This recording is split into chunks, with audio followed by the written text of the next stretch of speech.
Et là, c'est là où j'ai commencé à mettre en ligne mon pseudo, salmioche.com et puis salmioche.net. Il y avait une petite faille que j'ai exploitée. Rapidement, j'ai arrêté de créer des blogs, j'ai pris ceux des autres. J'ai balancé 18 000 articles le lundi matin. Et tous les matins, je récupère entre 2 et 5 000 expirés. Voilà, donc j'avais mon site principal avec 10 000 sous-domaines qui faisaient un lien vers le site principal et puis qui se maillaient entre eux. Je me suis fait blacklister, je crois 110 sur 150 domaines à peu près.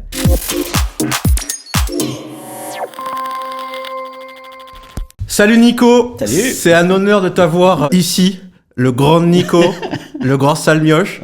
Alors là, il y a 2 podcasts qui s'enchaînent, qui sont high level, entre David, vraiment le dinosaure du web. Je suis plus vieux. T'as quel âge du coup ? 53. 53, ouais. Non, mais franchement, je suis super content parce qu'à chaque fois, on se voit sur des apéros SEO. Et je t'ai dit tout à l'heure, je pense que là, ça va être le premier podcast pour ceux qui te connaissent pas parce que tout le monde doit te connaître, mais c'est une audience aussi qui est pas forcément SEO. Ouais. C'est sur le web, mais à chaque fois qu'on discute, tu me parles de trucs impressionnants. Et en fait, j'ai envie de dire que t'es le SEO le plus technique que je connaisse en France et qui soit aussi très bon développeur, tu vois, parce que tu as des très bons SEO qui font appel à des développeurs et que ça pour intégrer. Il y a des très bons développeurs, mais qui comprennent rien au SEO. Et toi, tu es le seul en France, pourtant j'en connais quand même pas mal, cette capacité d'être très bon développeur, parce que ton activité principale, je pense que c'est le développement. Enfin, tu vas en parler, il y a eu de l'hébergement, etc. Mais aussi, tu as été un des pionniers à faire des bidouilles dans le SEO, tu vas peut-être en parler, etc. Donc voilà, j'avais vraiment hâte de faire ce podcast et ça va être cool. Donc voilà, c'est une première vidéo de présentation. Après, pour ceux qui savent pas, il y aura peut-être des tables rondes, etc. Mais du coup, ce sera la première interview de toi où les gens peuvent te découvrir pour ceux qui connaissent pas. Et après, je pense qu'il y aura encore d'autres sujets. Donc je vais te laisser te présenter. Pour le coup, ouais, moi je suis développeur depuis longtemps en fait. J'ai commencé quand j'étais petit. Petit, pas tant que ça, j'avais 13 ans, 14 ans. Ouais. Et en fait, c'est juste que mon père avait un ordinateur, c'était un écran noir et blanc, donc si tu voulais utiliser l'ordinateur, il fallait coder parce qu'il n'y avait pas de jeu. Donc, ouais. Sinon, je pense que j'aurais joué un peu plus. Et donc voilà, donc du coup, j'ai fait ça depuis longtemps. Après, j'ai fait des études d'ingénieur. Mais quand je suis sorti, Internet, ça existait pour ainsi dire pas en fait. Je suis sorti en 95 et HTTP 1.1, c'est 97. C'est-à-dire qu'en fait, avant, c'était une IP, un site en fait, un serveur. Et donc en fait, il n'y avait pas, donc l'hébergement c'était compliqué quoi. C'était surtout les facs américaines, des trucs comme ça. Moi, quand j'ai fait mes études, on n'utilisait pas.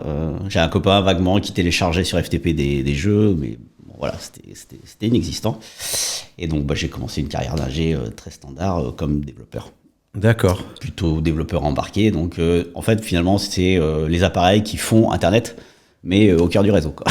D'accord. Et puis après, j'ai découvert Internet comme tout le monde, mais un petit peu plus tôt parce que j'étais chez IBM et donc on avait un accès donc dès 95. Puis j'ai commencé à jouer très vite parce que j'ai dû avoir une page perso en 97, je pense, quelque chose comme ça. Ouais. Donc il n'y en avait pas tant que ça, quoi. Donc je faisais des petites bidouilles, il y avait mon CV, il y avait des bouts de code en langage C. Il y avait un truc pour calculer son classement au tennis de table. Et donc ça donnait une petite visibilité quand même, en fait. D'accord. C'est comme ça, par exemple, alors que j'étais salarié chez IBM, il y a une boîte qui m'avait trouvé pour donner une formation en corn shell. D'accord. En fait, c'était vraiment les prémices. Et si tu étais là, tu étais visible. Enfin, je faisais pas de SEO, c'était... voilà, tu vois, Yahoo, c'était un annuaire et ça avait encore vachement de poids, quoi. Tu cherchais un truc, un des réflexes, c'était Yahoo quand même. Et ouais. Donc, t'avais pas de moteur de recherche. Enfin, t'avais des moteurs de recherche. Lycos, c'était query.lycos. Je sais plus quoi. Ouais, c'était pas encore... Tu vois, l'URL, c'est pas non plus... c'est pas user-friendly, quoi. Okay. Et donc, après, en 99, j'ai acheté mon premier nom de domaine que tu payais en dollars pour 2 ans. Pour 2 ans. Ça n'existait pas un an à l'époque ? C'était un one-shot de $75. D'accord. Pour 2 ans. C'est ma femme qui me l'a offert le premier. Et après, 6 mois plus tard, ça s'est démocratisé. Après, ça s'est libéré en fait. Et après, il y a Gandhi qui s'est mis en France. Et puis, après, j'ai pu en avoir plus. Et là, c'est là où j'ai commencé à mettre en ligne mon pseudo, salmioche.com et puis salmioche.net. Donc, salmioche.com, c'était sur des bouts de code sur les protocoles d'Internet, Ouais. HTTP, SMTP, POP, tout ça. Donc en fait, c'était un truc de codeur. Hein. Et salnuage.net pour apprendre à créer un site. Vu que je faisais ça depuis 3-4 ans, du coup, j'ai fait un site pour ça. Pour apprendre à coder, ouais. Pour apprendre à faire des sites web, en fait. Et après, D'accord. l'autre, c'était plus pour bidouiller les protocoles, genre, tu vois, envoyer un email en se faisant passer pour James Bond, enfin, des trucs, D'accord. des trucs comme ça. Et ça m'a donné aussi de la visibilité, de façon un peu... voilà. En fait, à l'époque, il y avait des magazines qui popularisaient Internet. Tu vois, t'avais des... Ouais, c'était J'ai- aller au kiosque. Donc voilà. Donc j'ai eu une double page dans NetSurf. Après, un petit peu plus tard, j'ai eu une double page dans Management. Ouais. Parce qu'il y avait mon CV qui était en ligne. Et puis, tapé CV ingénieur. Et je sais plus comment j'étais. Enfin, j'étais visible, quoi.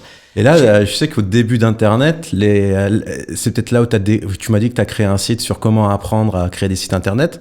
C'était une belle requête, ça, à l'époque. Enfin, je veux dire, quand tu démarrais Internet, est-ce que c'est comme ça que tu t'es lancé un peu dans l'affiliation ou... En fait, donc moi, j'étais salarié.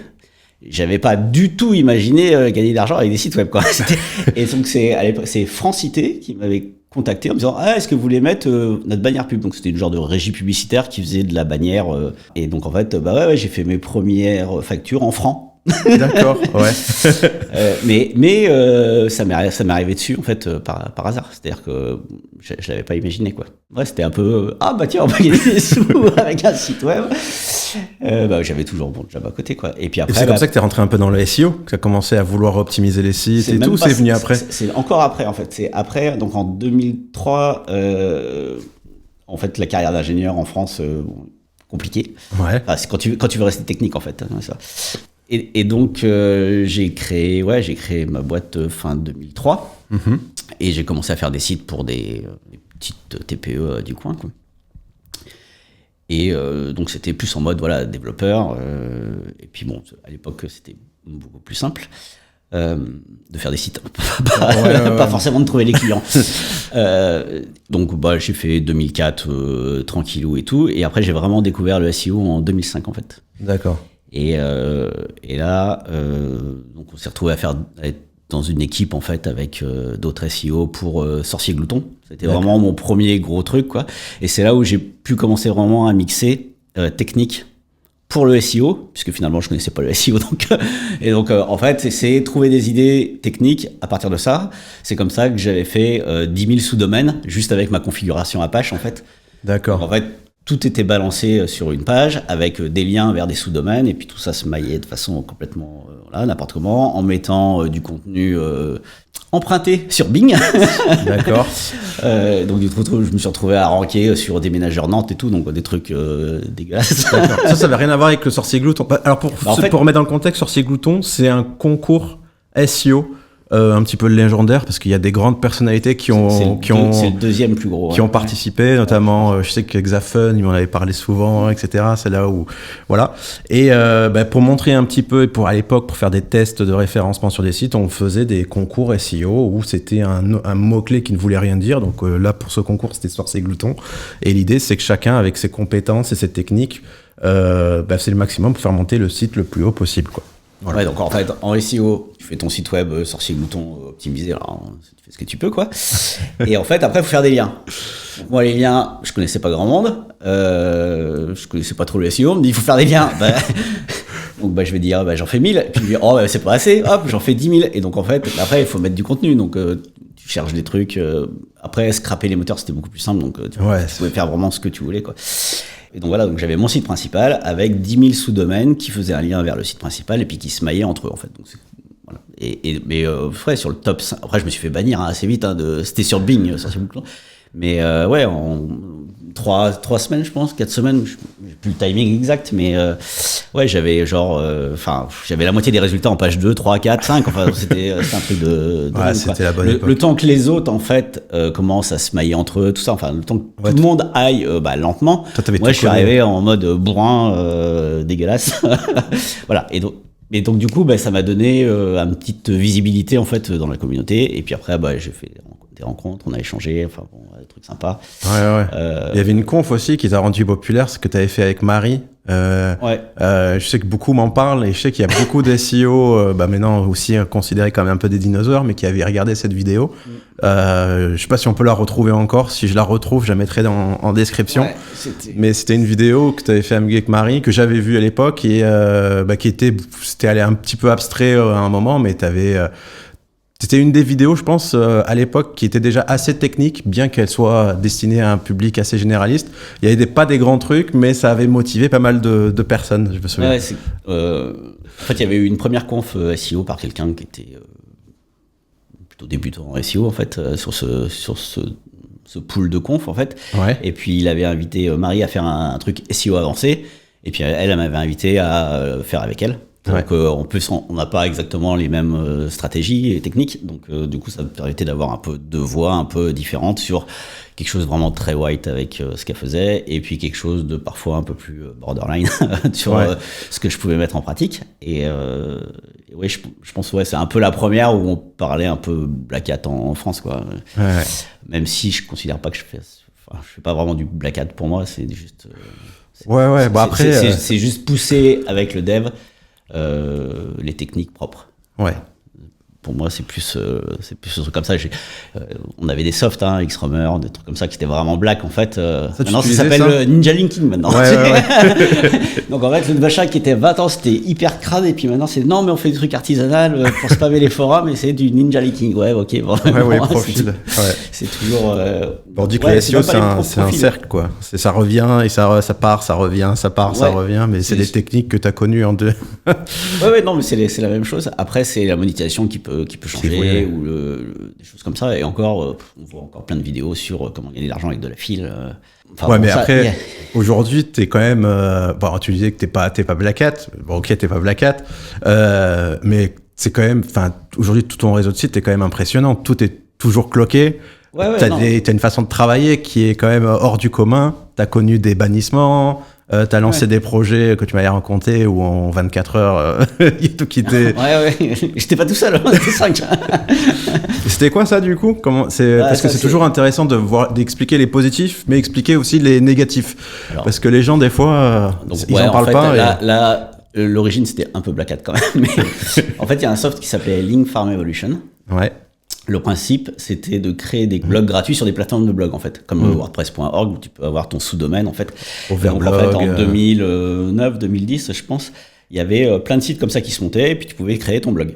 Les SEO se sont dit, tiens, on peut faire des liens avec ça.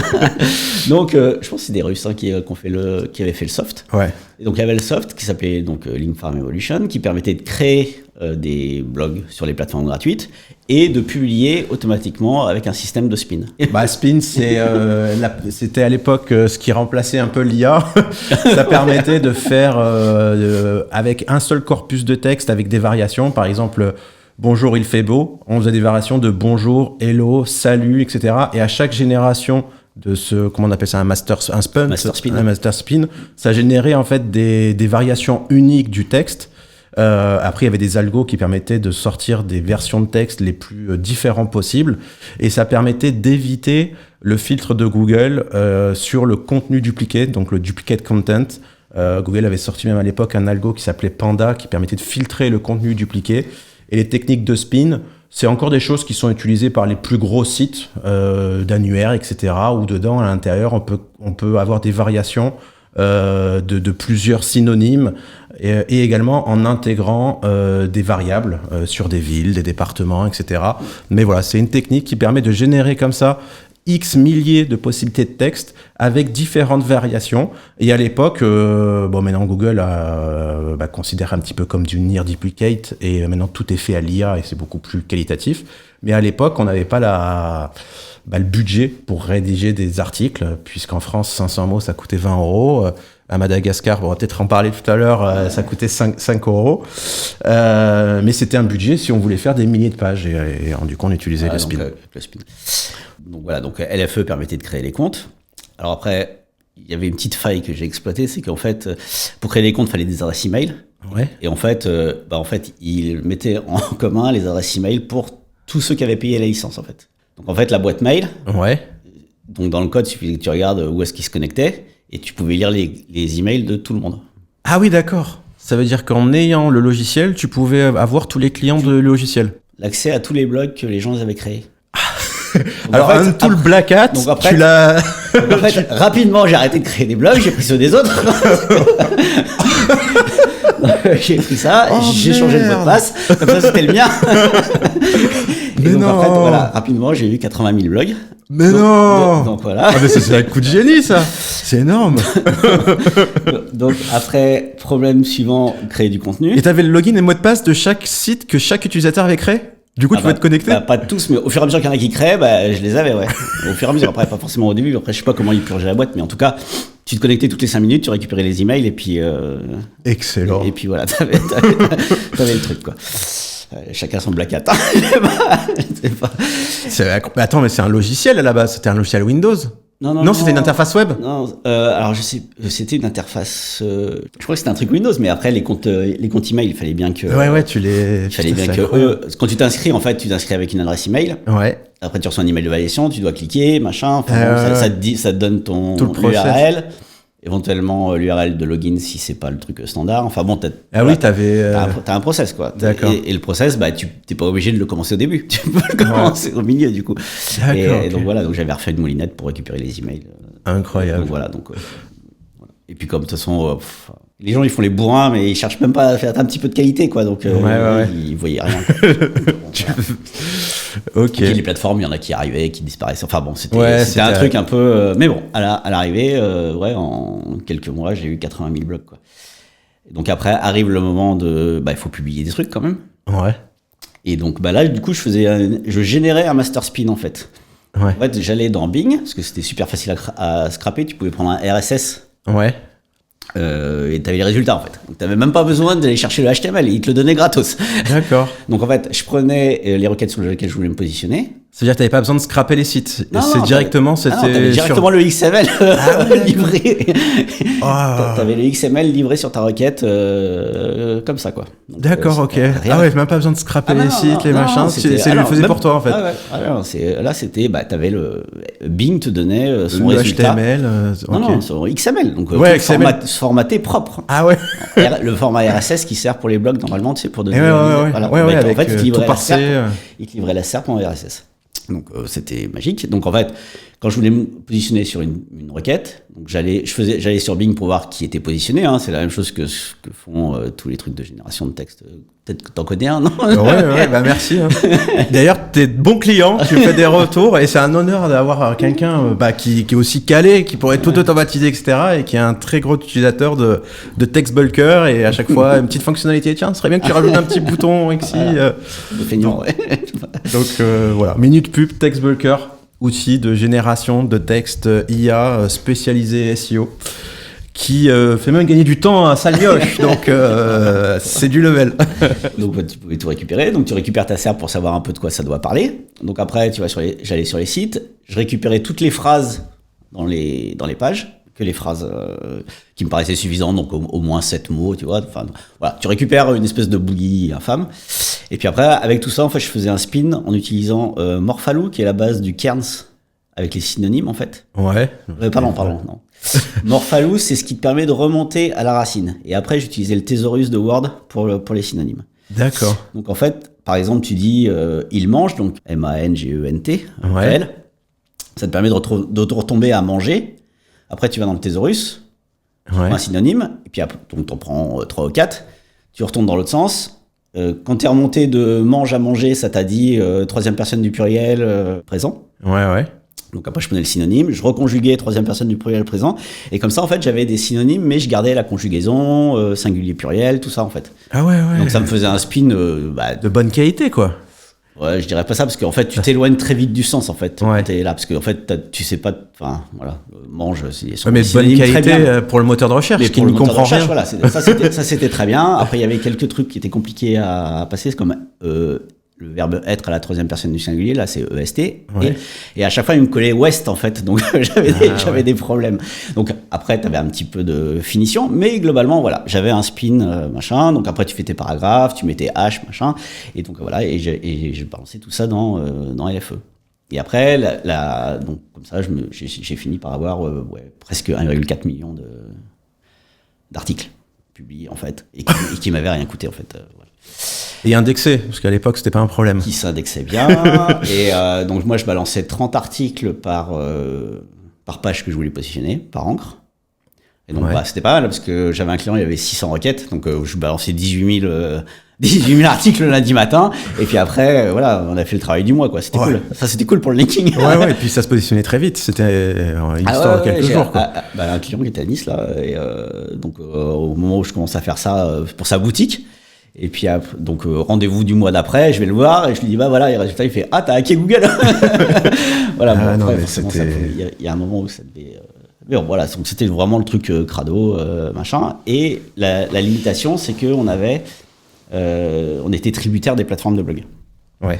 Donc, avec 4 autres personnes, il y avait Kevin, là, SEO Observer. Kevin Richard, SEO Observer. On lui passe le bonjour. Ziki Abbas et Kifdom. Nicolas Nguyen, donc lui, il a fait très bon aussi. Le tool sur les expirés, je sais plus comment il s'appelle. Et puis Yann Dekoopman, qui fait...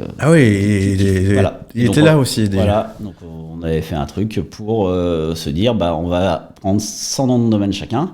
Ça, c'est un peu le rêve de chacun, de faire une équipe comme ça, de petites équipes et mutualiser les équipes. Ouais, alors on va voir que c'était pas forcément... Mais bon, voilà, donc on s'est dit, après je crois que c'était 40... On faisait 40 sous-domaines chacun sur tous les domaines qu'on avait achetés. Donc en fait, on avait 100 domaines chacun, donc ça fait 500 domaines. 200 sous-domaines en dessous, 40 chacun. Et donc on se retrouvait avec 20 000 blogs chacun, en théorie, quoi. Ok. Ça faisait 100 000 en tout. 100 000 blogs, 20 000 blogs chacun. Moi, j'ai fait le dev pour automatiser les créations, les machins, pour générer des noms de domaines un peu aléatoires, avec des mots-clés. Et qui soient disponibles et tout. Kevin, lui, il avait fait la base WordPress pour qu'on puisse populer les trucs avec une base propre et puis qui soit facile à dupliquer. Ouais. Donc voilà, on fait tout le dev, après on passe une après-midi à tout déployer, et puis 48 heures plus tard, tous les domaines étaient blacklistés. Wow. Mais vraiment, plus rien, quoi. 48 heures après. Ah ouais, je crois, ouais, c'était... C'est-à-dire que 48 heures 72, mais bon, c'était à la vitesse de la lumière, quoi. Ah ouais. Genre, voilà. Donc, du coup, on n'a jamais eu notre petit réseau de... Bon, après, a posteriori, t'imagines qu'il y aurait eu sans doute des problèmes, mais... Ouais. Bah là, c'était... Et de toute façon, voilà, est venu ensuite le 24 avril 2012. C'est la seule date que je connais en SEO. Pingouin. Et puis, Pingouin, qui a fait que, en fait, toute cette stratégie de bourrinage sur les encres, à sauter. Je pense que ça, il y en a encore plein qui sont traumatisés là-dessus. Donc ça a sauté. Donc j'avais mes 1,4 million d'articles là. Voilà, pendant 2 ans et demi, on a bien profité du truc. Donc voilà, tous les sites qui se sont positionnés, ils n'auraient jamais été là si j'avais pas fait ça. Ouais. Mais là, voilà, du jour au lendemain, il y a eu une grosse baisse des positions. Mais c'est incroyable quand même, 48 heures. C'est même à l'heure d'aujourd'hui, je pensais pas que c'était possible que Google en si peu de temps. C'est-à-dire que t'as tu vois. Ouais. Ah bah je sais pas. Après les 4 autres, je sais pas ce qu'ils ont fait. Mais on est censé être autonome sur les trucs. La stratégie, sûrement, elle serait morte aussi. Voilà. Mais peut-être pas aussi vite. Là, c'est un record. Ouais. Mais je veux dire, en 2012, il aurait fallu les fermer quand même, quoi. Donc. Ouais. Voilà, et donc après, une fois, parce que bon, des petits soubresauts d'algo de Google, il y en a eu plein, quoi. Mais voilà, une fois que j'ai vu que ma petite ferme marchait plus, j'ai refait un script pour enlever tous les articles qui a tourné pendant 11 jours. Ouais. Pendant 11 jours, ça nettoyait. J'ai nettoyé le web. Comme quoi, les Black Hat font pas que pourrir les serveurs. Des fois, ils font du nettoyage. Oh merde. Et voilà. Et donc ça, c'était un projet sympa, mais bon, il a pas été très long. Mais mais c'est bien. Mais par contre, c'est le spirit qui est intéressant. Ouais. Et du coup, c'est un peu depuis ce moment où du coup, tu as décidé de ne plus rien montrer à Google, de tout cacher. En fait, en face de ce côté dégueu. J'avais quand même conscience que il y a un moment, il y a un risque, quoi. Enfin, voilà. Déjà, c'est pas chez toi, donc tu sais que il y a un moment, sûrement ça va sauter, ça va fermer. Enfin, ceux qui achètent des liens aujourd'hui, tu vois bien, quoi. La pérennité du lien, elle est quand même très très variable, quoi. Entre il y a ceux qui les enlèvent, qui sont pas très honnêtes, mais il y a aussi ceux qui arrêtent de maintenir le truc, qui renouvellent pas le domaine. Il y a vraiment beaucoup de choses. Donc quand tu es chez les autres, tu sais que ça va pas forcément durer énormément. Donc en parallèle, je faisais un PBN d'expiré. Ouais. Et je publiais donc la partie propre en fait pour les clients, pour faire du linking. L'erreur, donc là je pense que l'erreur principale que j'ai faite, c'est que j'ai accepté du contenu de client en fait. Donc qualitativement, on sait que voilà, ils font pas des trucs top. Ils demandent à des gens d'écrire, mais surtout là. Dans un cas particulier, il y avait beaucoup de variations, c'était que la ville en fait. Donc, comme tu disais avec les spins et tout, là, donc le near duplicate était quasiment strict quoi. Ouais. Donc bon, j'avais beaucoup de contenu que je trouvais pas très qualitatif, mais bon, ça marchait tout. Et du jour au lendemain, ouais, là, ça blacklistait encore à l'époque. Hein. Et je me suis fait blacklister, je crois 110 sur 150 domaines à peu près. Et là, c'est des domaines que j'avais. T'avais donné l'amour quoi. Ouais, voilà. Enfin, disons que j'avais entretenu avec soin quoi. Donc, bon, j'ai continué à reprendre des expirés pour remonter. J'ai pu accepter le contenu des clients. J'ai pu donner les URL. Donc, j'ai dit, si quand je fais des prestats SEO, en fait, et qu'on me demande du linking, je fais le linking, mais je dis rien. Après, tu les vois dans la Je t'avais acheté à l'époque, ça fait quelques années, effectivement des backlinks. Ça avait bien poussé, hein, d'ailleurs. Mais je me rappelle, ça m'avait surpris. Enfin, j'étais marié un peu dans le SEO un peu à l'époque. Vous savez, je t'ai fait les liens et tout. Ah, ok. Mais tu peux pas les voir. Mais fais-moi confiance. C'est ça. Mais bon, je crois que tous ceux qui ont commandé une fois ont recommandé une deuxième fois. Donc, ouais, j'avais commandé. Mais les liens, ils y sont. J'ai des clients de 2007. Ils ont toujours leurs liens. Ouais, donc, c'est ça. Voilà, ils sont toujours là. Donc quand je dis qu'ils n'y étaient pas, c'est qu'il utilise une technique qui s'appelle le cloaking, c'est-à-dire que Google voit les contenus, voit les articles, tu fais même les trucs très propres que pour Google, mais il y a uniquement Google qui peut voir ces contenus. Un visiteur classique ne peut pas du coup désavouer, ça veut dire se plaindre sur Google pour dire voilà, là il y a des backlinks, les outils c'est totalement transparent, tout est caché. Il n'y a que Google qui voit ces articles, ces liens. Sinon tout est caché. Maintenant je suis un peu plus j'autorise Bing aussi parce que sur certaines thématiques, mais bon, mais oui, globalement voilà. Donc après tu les vois dans la Search Console, hein, si t'es le client en fait, tu les vois quoi. Ouais, exact. Mais par contre voilà, pour le reste du monde c'est masqué, et surtout pour tous les outils de suivi, Href, Majestic, machin, tout ça, c'est invisible. C'est invisible en fait. Donc moi j'ai des sites qui rankent sur des trucs sympa avec 0 BL dans les visible. outils, quoi. Tu regardes le machin, tu vois, voilà. Donc pour moi, CFTF, c'est 0. Si c'est pas 0, c'est que sûrement j'ai été spammé quelque part. Non, mais voilà. Oui. L'idée, c'est vraiment de, voilà, tu fais des liens, c'est des beaux articles, et par contre, tu les montres pas parce que c'est une source de problème en fait. Il y a vraiment 0 plus-value à montrer les liens. D'ailleurs, je sais pas si tu te rappelles, une fois on avait mangé un déj SEO, puisqu'on fait souvent ici, on se retrouve pas mal, comme vous l'avez constaté, on en avait déjà parlé à d'autres interviews, et on discutait et tu me disais que tu avais une super rédactrice. Et moi, on parlait en face. C'était pas un déjeuner, c'était un dîner. C'était après la conf Yuda à Cannes. À Cannes, ah ouais. C'était un soir en fait. Ah oui, c'était un soir. Ah oui, ah oui, ça, je m'en souviens. Et c'était trop drôle. Et je dis, moi aussi, j'en ai une super et tout.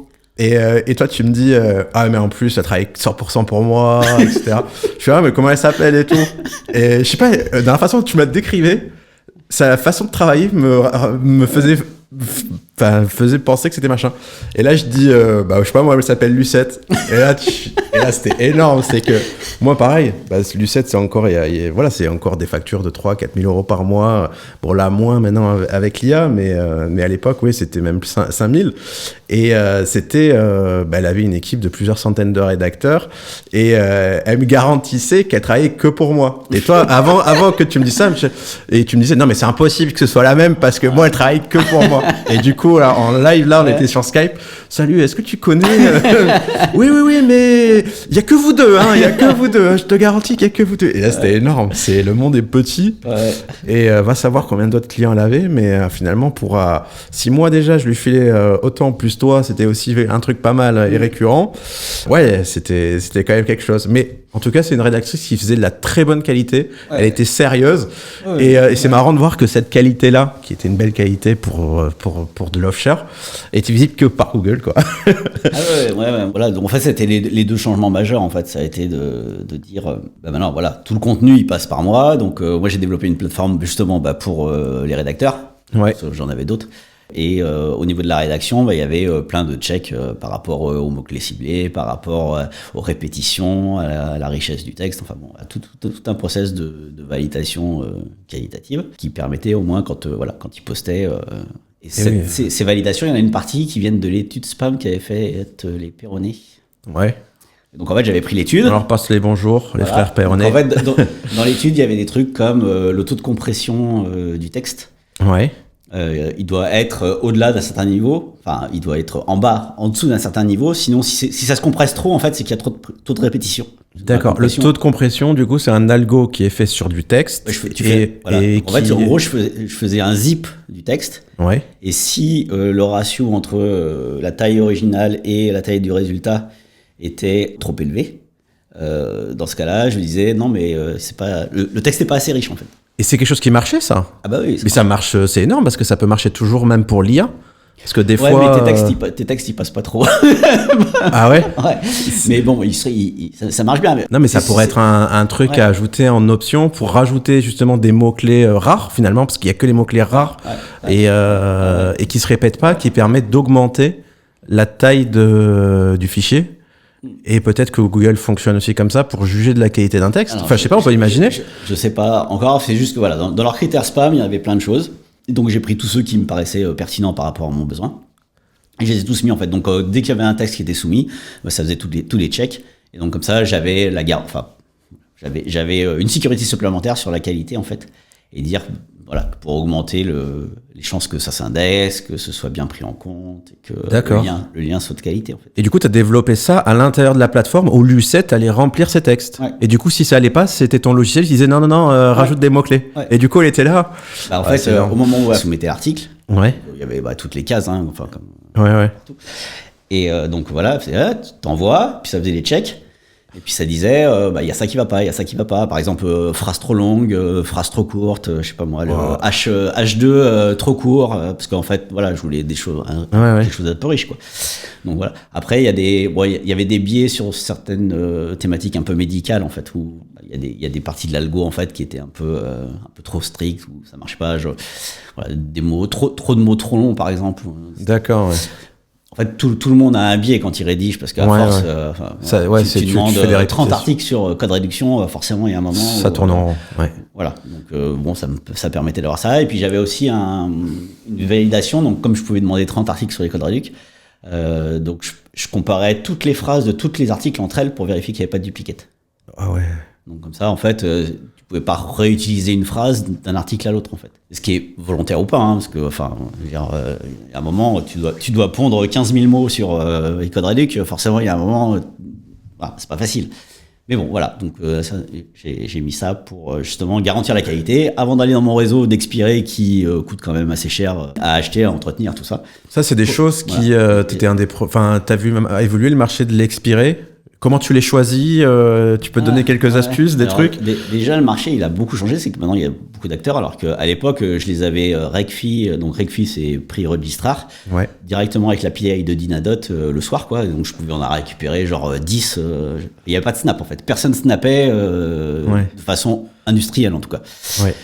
Et donc, j'ai toujours un process, en fait. Donc, j'utilise. Là, tu l'achètes toujours aujourd'hui ou... Ouais, là, ça tourne, là. Donc, en fait, tous les matins, je récupère à peu près entre 2 et 5 000 expirés qui ont des métriques qui m'intéressent. Ouais. Et ensuite, j'ai un soft, en fait, qui va les screener, en fait. Il y a une petite fusée à 8 étages. Donc, à chaque étage, j'en jette. Donc, c'est un logiciel que tu as développé toi aussi. Voilà. Donc, il faut le mettre, ça peut servir à plein d'autres SEO. Bon, après, si tu vas pas te mettre des bâtons de... En fait, ça marche pas parce que tout le monde va se battre après pour les mêmes. Voilà. Parce que, donc, sur ces 5000 noms de domaine. Donc, tu as 8 étages de filtre pour décider si ton nom de domaine, tu l'achètes ou pas. Si, j'essaye de l'acheter parce qu'en plus, maintenant, c'est la guerre. Donc j'ai ça. Et tu analyses quoi, par exemple?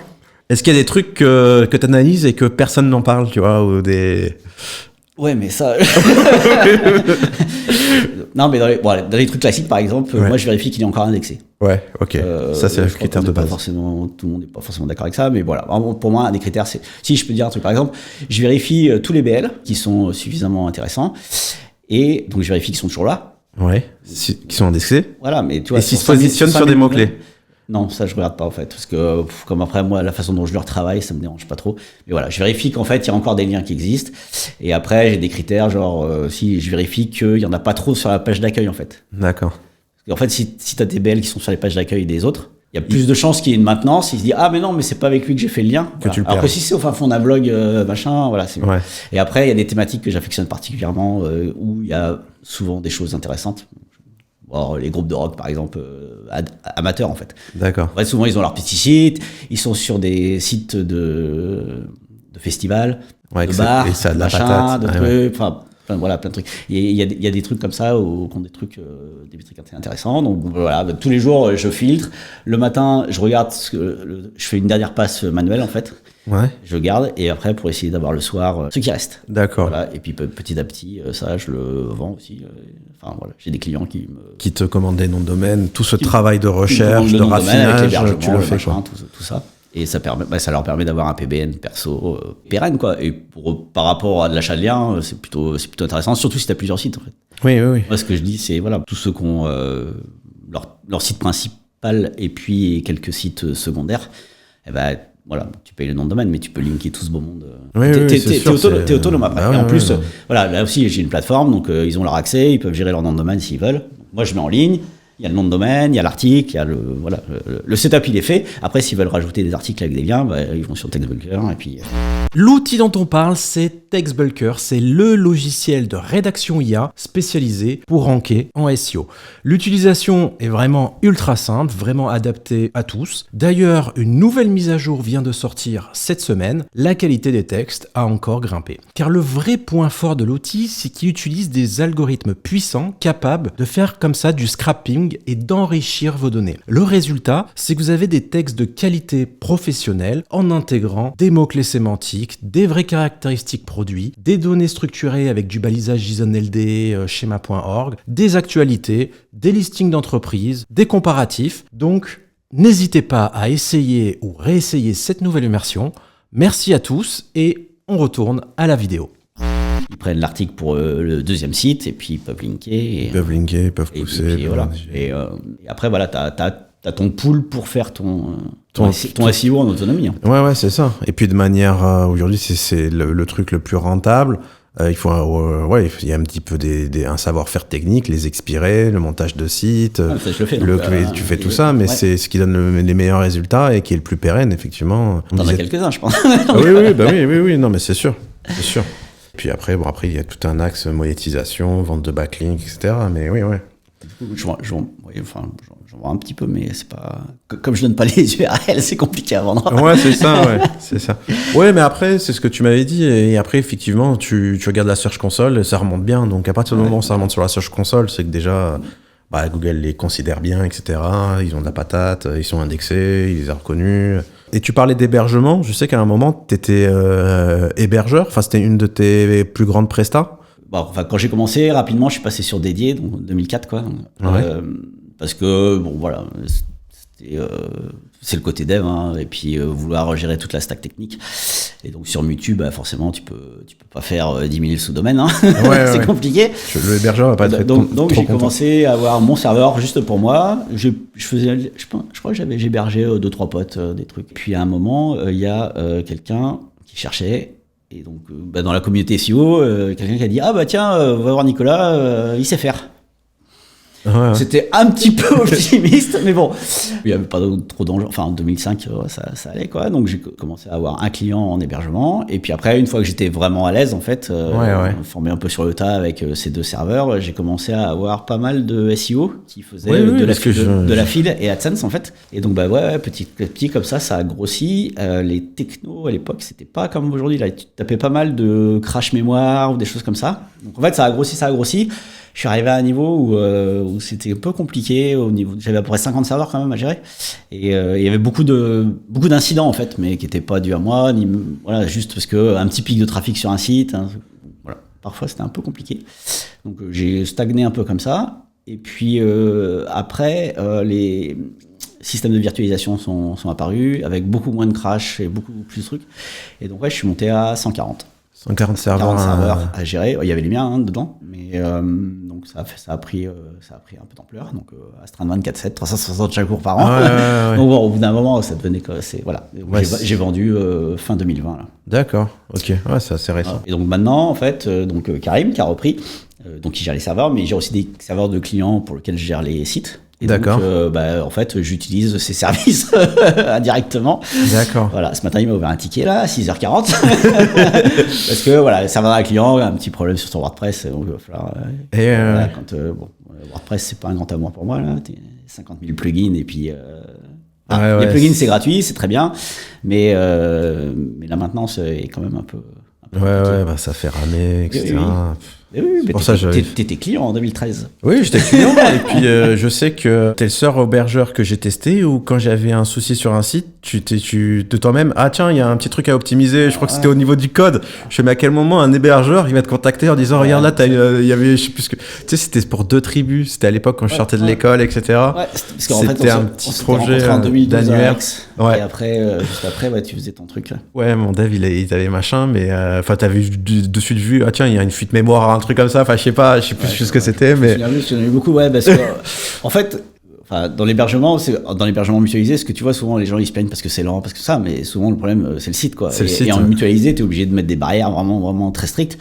Et donc, l'intérêt de faire de l'admin 6, c'est que chacun ait son serveur dédié, c'est que, il y a de l'ampleur, mais l'ampleur, elle dérive des fois, et c'est pareil, en fait. Donc ça crache pareil. Tu peux avoir plus de connexions simultanées, mais si tu te prends une DDoS, ça ira jamais, quoi. Et donc, voilà. Un avantage que j'avais par rapport à... C'est que je pouvais aller regarder dans le code. Quand je voyais des choses, en fait, je pouvais aller éventuellement investiguer un petit peu plus pour essayer de trouver ce qu'il y avait. Et donc dire, rajouter un index dans une table MySQL. Parce que, ouais, c'est ça. Je sais que ça m'avait fait plaisir, tu vois, de voir, putain, c'est machin, t'as un suivi. Et puis c'est le retour aussi que j'ai, parce que t'es aussi développeur et t'es le développeur de plusieurs solutions. Donc il y a Fabien qui t'avait fait des... Bon, je sais pas si on a le droit d'en parler, mais tu as fait des outils, tu veux faire des outils de lead, etc. Tu es aussi le développeur d'Aurélien Bardon de la solution Oseox. Ouais. Toujours là, on peut en parler même. C'est toujours, et on peut en parler. J'ai demandé si je pouvais en parler. On lui passe le bonjour d'ailleurs. Très belle solution. Donc, non, mais voilà, mais le retour aussi que j'avais de Fabien, c'est que quelqu'un qui veut te demander du développement, tu vois, tu as le SEO qui est un peu marketeux, qui sait peut-être vendre, etc., et qui a une idée, mais qui ne sait pas développer. Donc il va faire appel à un développeur. Et la majorité des développeurs, c'est qu'ils vont suivre le truc à la lettre sans réfléchir. Et toi, la différence, c'est que tu as également la vision business, tu as l'expérience en SEO. Et ce que m'avait dit Fabien, c'est que tu lui avais dit non, mais ton idée, elle est pas bonne. Le mieux, c'est de prendre ce chemin et tu es capable de faire économiser, entre guillemets, des sous au client parce que tu sais direct son objectif final et tu sais que son idée, elle peut ne pas marcher parce qu'au bout d'un moment, on va rencontrer un problème technique et du coup, tu l'as aiguillé sur la bonne solution, les bons trucs. Et de toi-même, quand tu développais, tu lui proposais des fonctionnalités, des trucs qu'il n'avait pas forcément pensé. Et c'est ça la richesse aussi de ton savoir-faire. C'est l'âge. Non, c'est... Ouais. Voilà, bon après, je connais pas toutes les thématiques, mais quand on fait du dev, c'est rare qu'on ait des specs vraiment... fiables. Elles sont jamais complètes, elles sont jamais... Enfin, c'est normal, hein, c'est pas facile.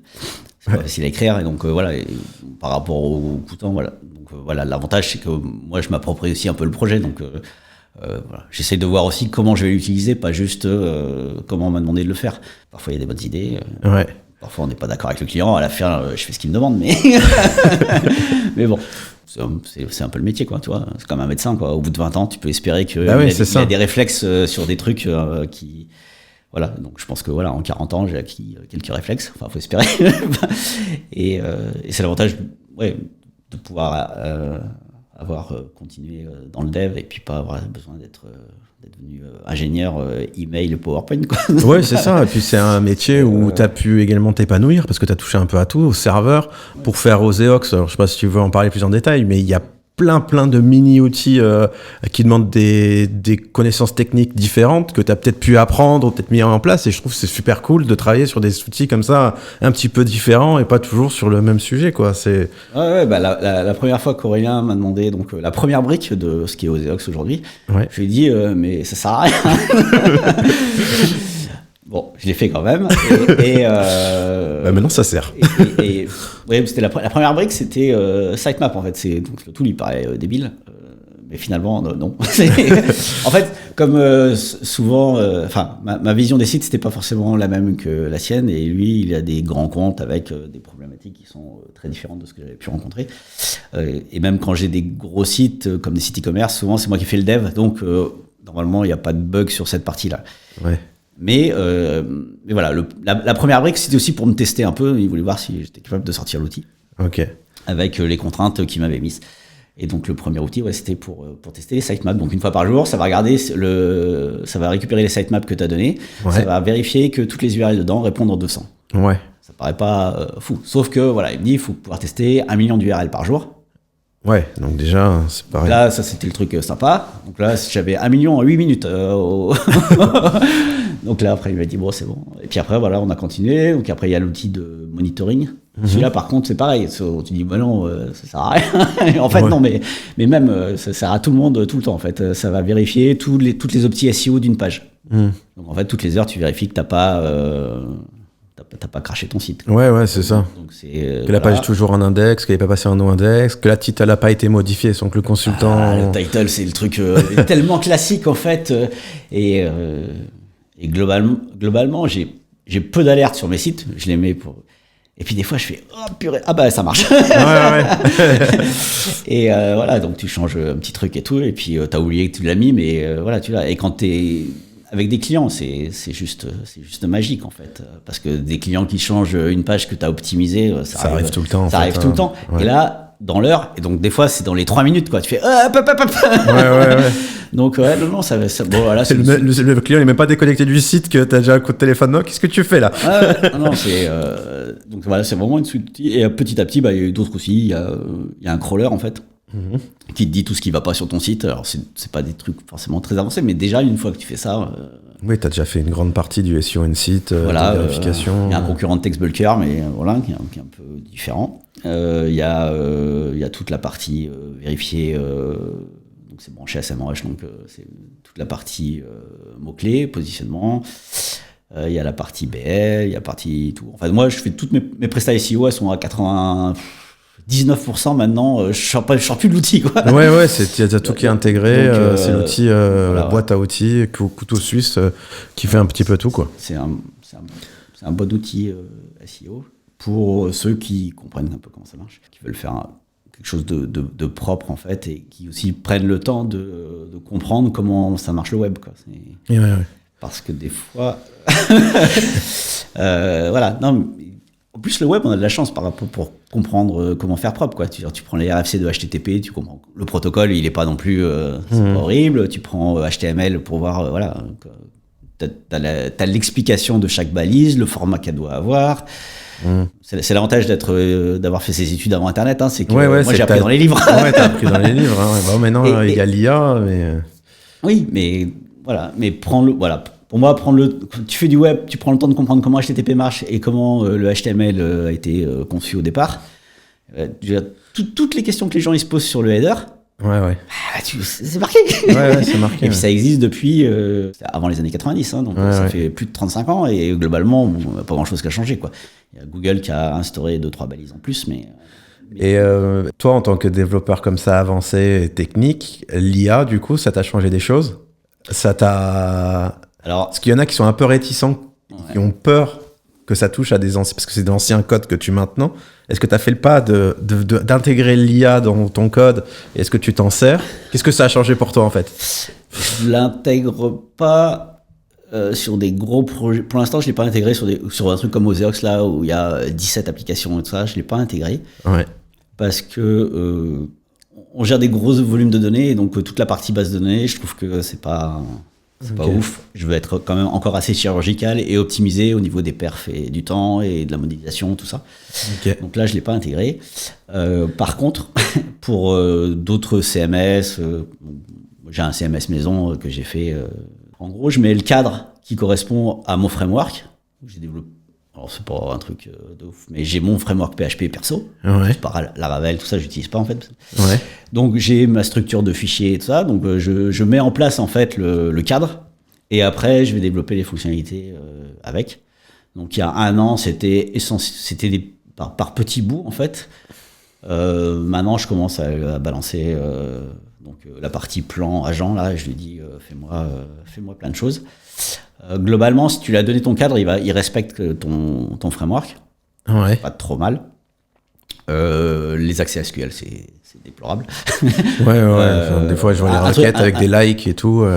Oui, puis un truc simple, tu vois, tu as ton menu avec les encres pour les URL. Là, Ouais. donc en fait, il va te faire une requête SQL par page pour aller récupérer toutes les encres et toutes les URL. D'accord. Voilà, des trucs comme ça, quand tu vois ça. Il a tendance à coder un peu monolithique, donc des trucs. Voilà, donc c'est un gros fichier. Ok. Voilà, et c'est pas. Au niveau de la structure, après, c'est peut-être moi qui suis pas allé assez loin dans les options. Tu utilisais quoi, du coup, Cloud Code? Moi, j'utilise Cursor.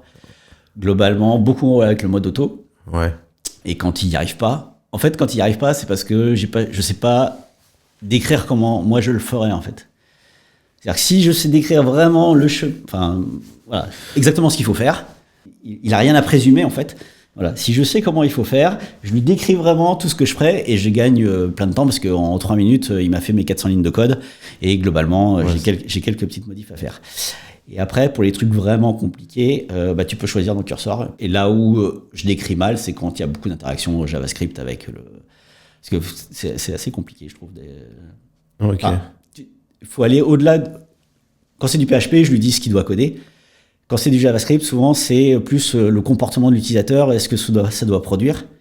Et je suis moins précis, ou alors il faudrait que je fasse un pavé tel que... voilà. Et donc là, dans ce cas-là, je trouve que Claude, il est plutôt plus efficace. Voilà, mais il y a plus de phases de debug, je trouve, quand tu as du jQuery avec tes blocs là, pour construire ton menu qui part dans tous les sens, c'est un peu plus... Mais ça fait gagner un temps fou sur toutes les livres où t'es pas expert. Ouais. Les trucs où d'habitude je passe mon temps à aller chercher dans la doc. Ah oui, comment on fait ça déjà, parce que je le fais 3 fois par an. Les trucs jQuery, machin, ça. Tu lui demandes, il te sort le truc très bien. Voilà, je suis pas allé très vite, mais là maintenant, oui, ça fait partie de. C'est intégré au truc, quoi. La semaine dernière, j'ai intégré l'environnement avec WSL en local, là, parce que je suis sous Windows, pour redesigner un site web là, qui était très très moche. Donc, je me suis dit, tiens, on va voir, quoi. Donc là, le site il était fini, il y avait juste à refaire. Et c'est pas mal, hein, il m'a fait les images, il m'a généré les petites images de fond. Voilà. Ouais, non, après, il y a des petits bugs que je trouve récurrents qui sont un peu pénibles à aller fixer. C'est genre le inférieur ou égal. Ouais. Où des fois il mélange en fait, et donc quand tu vas trouver le truc inférieur ou égal à 0, voilà, faut trouver là où il l'a écrit. Donc bon, si tu fais par petits steps, peut-être c'est facile à trouver, mais des fois oui, il y a des trucs, ouais, c'est ok. Et celui-là, c'est plusieurs fois, c'est assez étonnant, hein, mais je pense que si c'est de la façon dont il mange le code. Pour l'anecdote, j'ai fait une pull request dans ma vie vers un projet GitHub. Ouais. Et donc, en fait, j'ai rajouté un égal dans une. Donc, j'ai la pull request de 1 caractère. Et c'était exactement cette erreur-là, en fait. D'accord, ok. Voilà. Je savais pas faire d'ailleurs. C'était. Quand le mainteneur, c'était bon, ok, j'utilise ton projet, je vais faire l'effort, mais. Mais le truc de faire la modif pour 1 caractère. Et voilà. Donc, je suis dans un projet open source, mais ma contribution, ça a été le signe égal. Ouais, comme quoi. Ouais. Ok. Et là, comment tu vois le futur? Enfin, là, ce que tu fais, est-ce que tu prends encore en presta aussi des clients en dev ou t'es en mode retraite? Comment ça se passe le Nico? Je suis pas en mode retraite. Non, j'ai toujours des clients en SEO, en dev. Ça dépend de de la bande passante. Ça dépend de ce qu'il y a besoin, parce que c'est quand même très chronophage. Là, j'ai 2 clients SEO où j'ai refait le site parce que en fait, c'était un peu limitant en fait, donc. J'ai refait du dev pour du SEO, ce que ça faisait longtemps que je n'avais pas refait, mais et voilà, ça permet de faire plein de choses. Je trouve que voilà, souvent de voir, enfin, s'il n'y a pas d'obligation business, devoir dealer avec un site web qui est tout pourri, c'est un peu pénible, quoi. Historiquement, j'avais fait beaucoup de migrations de Joomla à un truc maison, de Joomla à WordPress. Ouais. Mais là, il y en a un, c'était un site statique, donc c'est un petit peu compliqué à scaler si on veut faire plein de pages. Et l'autre, c'était un WordPress qui était un peu bancal, quoi. Donc pour eux, c'est assez transparent en fait. Hein. Ça reste des sites vitrines, donc du coup avoir un CMS où ils peuvent faire un peu ce qu'ils veulent, c'est plutôt bien. Puis, Ouais, moi ça me fait un peu peur, je sais pas, ça évolue tellement vite, ça évolue tellement vite là, c'est à la fois passionnant parce que ça va tellement vite, du coup sur mes petits projets perso et pro, etc., ça va beaucoup plus vite, mais j'ai jamais autant bossé, tu vois, le soir, tous les jours, les week-ends. Et c'est vrai qu'il faut que je me repose un peu plus. Toi, je sais que tu prends le temps des fois dans les jours de la semaine de faire des pauses, etc., pour reprendre à fond, etc. Mais ça me fait un peu peur parce que ça évolue tellement vite, mais j'ai jamais autant bossé. J'ai pas mal de retours de développeurs aussi qui disent que ils ont jamais. Ok, ça fait gagner un temps fou, mais ils ont jamais autant bossé que maintenant, et ça fait un peu peur. Si tu veux produire, tu vas tellement vite que enfin, après une journée dev IA, je pense que tu as le cerveau qui a fondu. Mais ouais, c'est ce qui remonte. Ouais. Déjà, quand je faisais des journées de des fois 10-12 heures de dev, je pouvais faire 2-3 jours de suite, mais après la fin de la semaine, c'était un peu compliqué.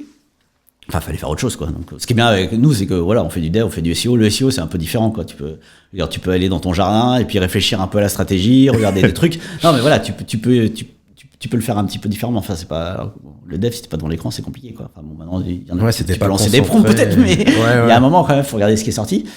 Et donc, bon, déjà, ouais, c'est des grosses journées comme ça, c'était compliqué. Et là, maintenant, oui, sur une journée où t'as plus le 30 secondes de tampon entre la réflexion et la saisie, mais où, voilà, ça arrive tout le temps. Voilà. C'est assez fatigant, il n'y a pas grand monde qui en parle, je trouve, mais je suis pas forcément. Ouais, j'ai eu des retours où, effectivement, le fait de suivre et de pas être focus, alors je sais pas de quelle façon, parce que c'est vrai que j'ai jamais vraiment trop développé entre guillemets à l'ancienne, mais effectivement le retour que j'ai, c'est que c'est très très fatigant parce que tu fais des allers-retours, puis puis tu es sur ton téléphone, tu vois, en attendant qu'ils finissent le truc. Tu vois, alors en disant ça paraît moins fatigant. Je suis pas trop la génération téléphone, mais non, ça c'est les développeurs des années de maintenant, hein. Tu développes, c'est sur ton téléphone. Ah ouais, non, je fais pas ça. Développeur des années 2026. Mais ouais, au niveau de la fatigue, je pense qu'il va falloir apprendre à le gérer en fait. Hein.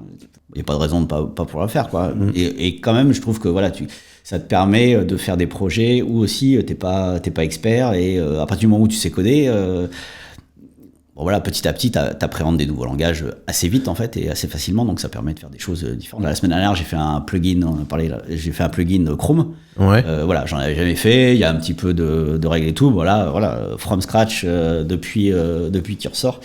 Ouais. J'ai lancé le truc et puis après, je peux faire mes ajustements à la main, mais ça me donne au moins tout un cadre. Donc ça fait gagner pas mal de temps.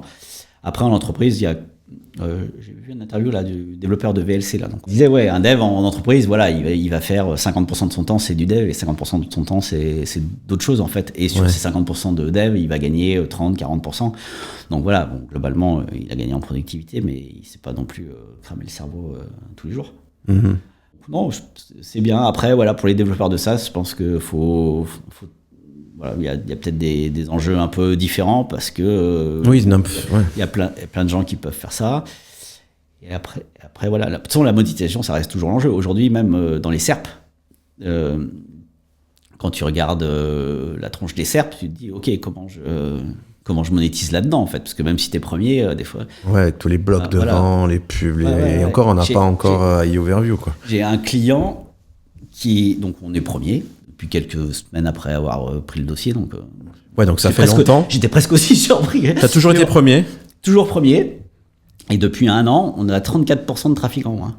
Ouais, ça c'est intéressant comme retour d'expérience. Alors en fait, que t'as... En fait, sur la SERP avant, il y avait AdWords, enfin Google Ads. Ouais. Et puis après, il y avait les résultats naturels. Ouais.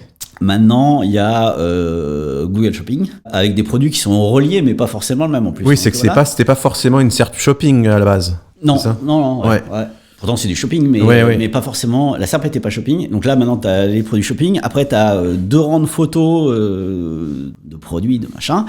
Donc voilà. Donc en fait, tu as décalé super bas, quoi. Ouais, du coup, sur ton logiciel de positionnement, tu te vois toujours premier. Ouais, donc, normalement, tu devrais te dire, bah, ton chiffre d'affaires. Ouais, en fait, en SEO, t'as fait le boulot. Ouais. Mais le trafic, lui, il a baissé de 35%, quoi. Donc, c'est énorme. Après, c'est bien sur OSEOX, maintenant, on le voit. En fait, tu peux le brancher à la GSC, donc à la Search Console. Ouais, donc en fait, tu vois les taux d'impression. Donc, en fait, t'as tout direct par rapport. T'as le ranking d'un côté, puis t'as les taux d'impression GSC. Donc, en fait, en 2 clics, tu peux comparer le truc. Et pour moi, la difficulté, voilà, aujourd'hui, c'est parce que il y a 10 ans dans Google, voilà, en SEO, t'étais bien placé. Déjà, tu voyais ce que c'était la pub et les résultats naturels. Maintenant, ouais, c'est déprimant. Maintenant, quatrième l'autre jour là sur un site à moi, j'étais à je sais plus 3700 pixels du niveau de la page, quoi. Ouais. Faut scroller un moment avant d'arriver. Ouais, bah ouais, non, c'est ça fait 4 écrans, quoi. T'es au 5e écran, en fait. C'est déprimant, ouais. Non, c'est vrai que ça s'ameillore pas dans le temps, hein. C'est déprimant, et puis maintenant, en plus, t'as le géo. Et ouais, suivre tout ça. Bah d'ailleurs, on n'a pas parlé, mais t'as quand même créé Salmioche Tool, on en a parlé au début, mais t'as créé le premier logiciel, je crois, de suivi de position open source. Ouais, voilà. Open source, c'est gratuit. Ouais, je pense que c'était le premier, mais je suis pas sûr. Après, aux US, des fois, on n'est pas toujours au courant. Et puis, mais c'est. Ouais. Bah, c'est quand j'ai commencé à faire des prestats SEO en 2005, du coup. Bah, je faisais un peu le suivi à la main, quoi. Donc, le client, voilà, on faisait les petits machins. Et puis, une fois par mois, tu fais, alors là, on en est où, là, on en est où, là, on en est où. Donc, c'était un peu pénible. Et donc après, ouais, j'ai fait à un moment, je me suis dit bon, faut que je fasse un truc, et donc j'ai créé le soft, et puis moi j'avais pas d'enjeu. Ouais. Et t'as jamais eu envie de créer une boîte spécialisée dans le suivi de position, comme il y en a plein, enfin comme je fais aussi, alors, etc. Parce que t'étais le leader, enfin t'aurais pu avoir. J'avais des concurrents, hein, et d'ailleurs je pense qu'il y en a au moins un qui est toujours là, un Ranks là. Ranks, ouais. Ça existait déjà du coup quand tu l'as créé? Okay. Ça existait. Il y avait Yoda aussi qui existait déjà, donc les deux existaient déjà. Ah oui, je pensais pas que c'était si vieux Yoda. Ils étaient payants, bien sûr. Ouais. Et donc moi j'arrivais avec un truc gratos, un truc gratuit complet. Et au début j'avais pas trop, enfin voilà, le SaaS c'était pas la mode, hein. Enfin c'était pas la mode. Il y avait vraiment un enjeu, il y avait du support client et tout. Enfin bon, toi tu voulais pas t'embêter avec les clients. Donc voilà, enfin pas cela en tout cas. Et bien m'en a pris en fait, parce que donc en 2011, alors avant on pouvait scraper comme un goré, mais c'était juste magique, hein. Donc j'avais fait le truc pour récupérer les positions, je trouvais que ça allait pas assez vite, donc j'ouvrais des frames dans mon navigateur, pour faire en parallèle tous les groupes enfin bon, c'était un carnage, tout ça depuis sans proxy à l'époque. Non, c'est ça, c'est ça qui était magique, c'est ça. Donc tu mets ça sur ton serveur, et puis ou même chez toi d'ailleurs, et puis tu pouvais y aller en parallèle, et puis en 3 minutes tu récupérais tes 3000 mots clés, et puis c'était bon, quoi. Donc c'était ah là là, si ça pouvait être aussi simple maintenant. Et en 2011, Google a commencé à serrer la vis là, et donc là après il fallait des proxys. Donc voilà, bon, avec les proxys ça marchait pas trop mal, et puis après ça a continué à se dégrader, donc après j'ai plus le timing, mais après j'ai fini par passer par des prestataires externes pour récupérer les SERP. Donc j'utilise toujours Salmioche Tool, mais là bon, j'ai fermé le site là, genre il y a 2-3 mois, parce que ça devient compliqué. Enfin, tu utilises Crazy SERP?